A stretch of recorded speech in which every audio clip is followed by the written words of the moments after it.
Sois le bienvenu.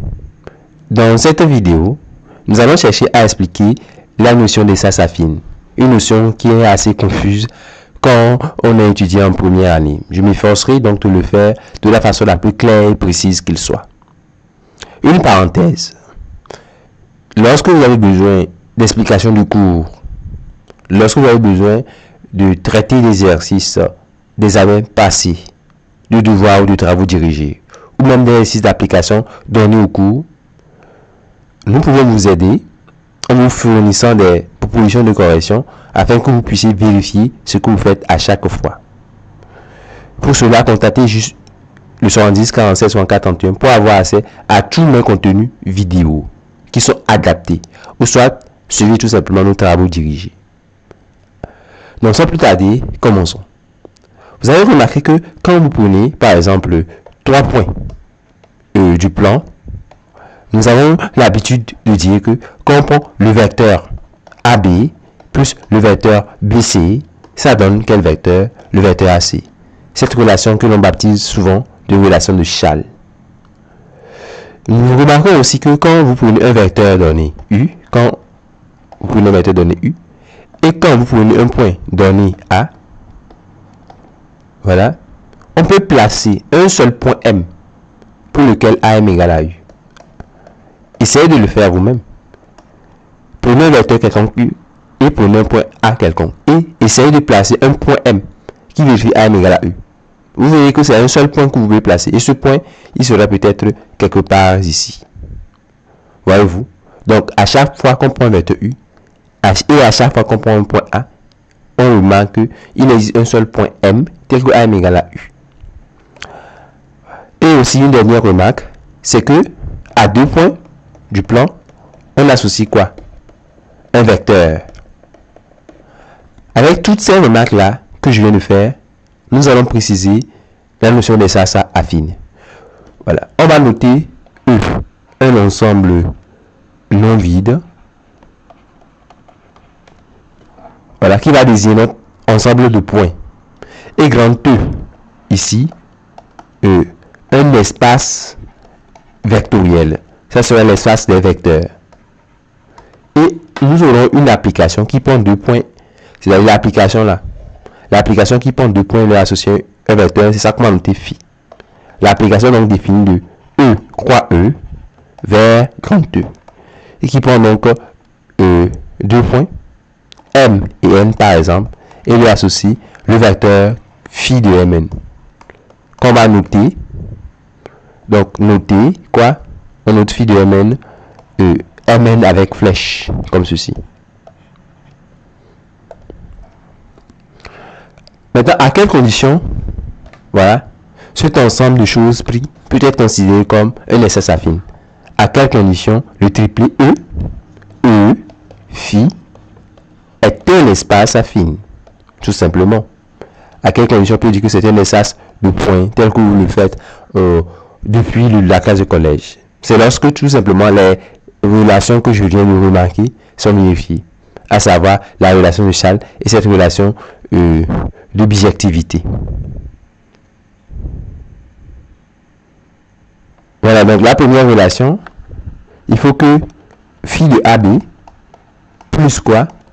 Phi de BC soit égal à phi de AC. Cette relation sera baptisée de relation de Chasles. Voilà. Donc avant de dire qu'on est dans un espace affine, vous devez vérifier les 2 relations précises. Et deuxième relation, c'est celle que j'ai fait remarquer. À chaque fois que vous prenez le vecteur U, voyez, quel que soit le vecteur U que vous prenez dans E, et quel que soit maintenant le point A que vous prenez dans l'ensemble de points grand E comme ça, je disais que grand E c'est l'espace du vecteur et E c'est l'espace de point. Donc à chaque fois que vous prenez un vecteur U et un point A, il doit faire quoi? Il doit exister et un seul point M dans E, tel que quoi? Phi de AM est égal à quoi? Est égal à U. Une autre façon de dire la chose, c'est de dire que quel que soit A dans E, l'application, certains diront que l'application phi indice A qui prend un point M et lui associe phi de AM. Phi de AM, c'est dans l'espace du vecteur grand E. que cette application est bijective. Ça revient au même. Parce que dire que cette application est bijective veut dire que quand vous prenez un vecteur U dans U, il a un unique antécédent M. Voyez-vous, qu'il soit U dans U, il a un unique antécédent M. C'est-à-dire il existe un seul point M tel que phi de A M égale à U. Donc ça revient au même. Voyez-vous, donc quand les deux points là sont vérifiés, on dit qu'on est tout simplement dans un espace quoi? Dans un espace infini. Je vais donc prendre un exemple rapide pour illustrer cette définition.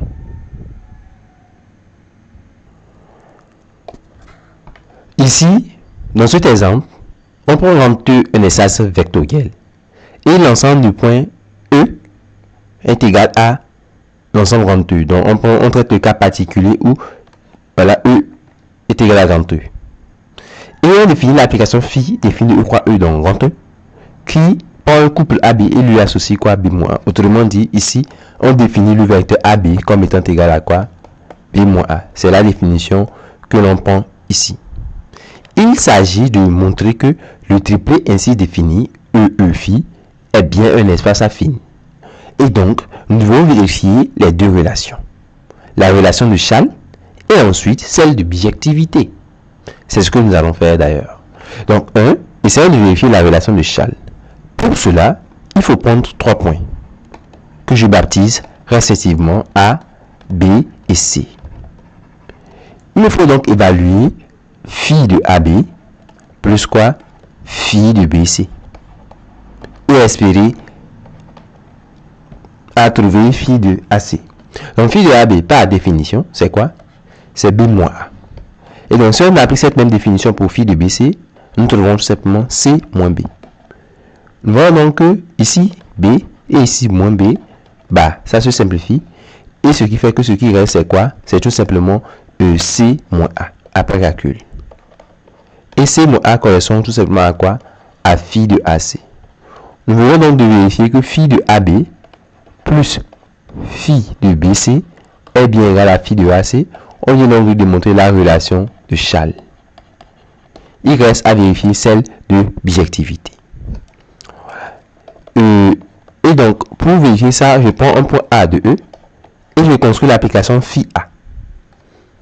Voilà, soit aussi phi indice A, l'application donc définie de E vers grand E, qui à chaque point M associe phi de AM.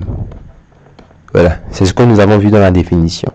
Nous allons montrer que cette application phi A ainsi définie est bijective. Et vous savez, quand vous avez une application F d'un ensemble E vers un ensemble grand F, quand est-ce qu'on dit que F est bijective? C'est lorsque, à chaque fois que vous prenez un élément de F, donc quel que soit le Y dans F, vous pouvez trouver un et un seul Is dans E, tel que Y soit égal à F de Is. C'est tout simplement ça. Donc, pour vérifier que l'application phi A est bijective, je vais prendre donc un élément de l'espace d'arrivée et montrer que cet élément possède un unique antécédent par l'application phi A dans l'espace de départ. Donc, je prends U, un élément donc de l'espace d'arrivée E. Et je cherche à trouver le point M. Voilà, tel que phi de AM égale à U. Donc, j'ai créé que phi de AM est égal à U ici, ça équivaut à quoi? Phi de AM égale à U équivaut à phi de AM par définition, c'est M moins A égale à U. Ce qui donne quoi? M égale à quoi? A plus U. Voilà. Vous voyez que je viens de trouver un seul antécédent pour le vecteur U. Je viens de trouver un seul M parce que la résolution de l'équation phi de AM égale à U aboutit à une seule valeur de M. Ben bon, il faut bien vérifier que le M que vous trouvez est bien dans votre espace de départ. Hein. Si vous trouvez un M qui n'est pas dans E, ça ne vaut strictement pas la peine. Parce que la solution doit être, comme on l'a dit ici, dans l'espace de quoi? Dans l'espace de départ.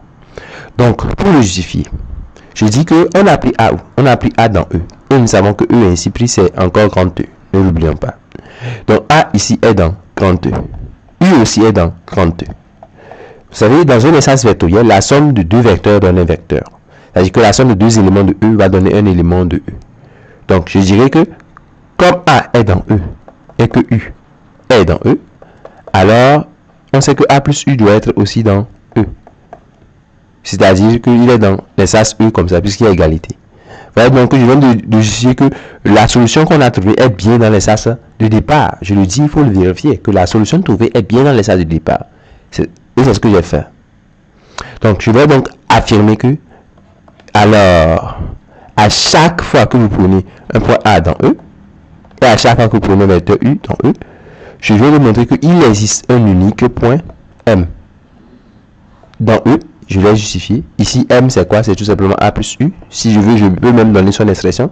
Donc, on a trouvé un seul point M, tel que phi de AM égale à U. Donc, l'application phi A est bijective. Vous voyez? C'est ce que je viens de justifier. Phi A est bien bijective. On a donc vérifié les deux points qu'il faut.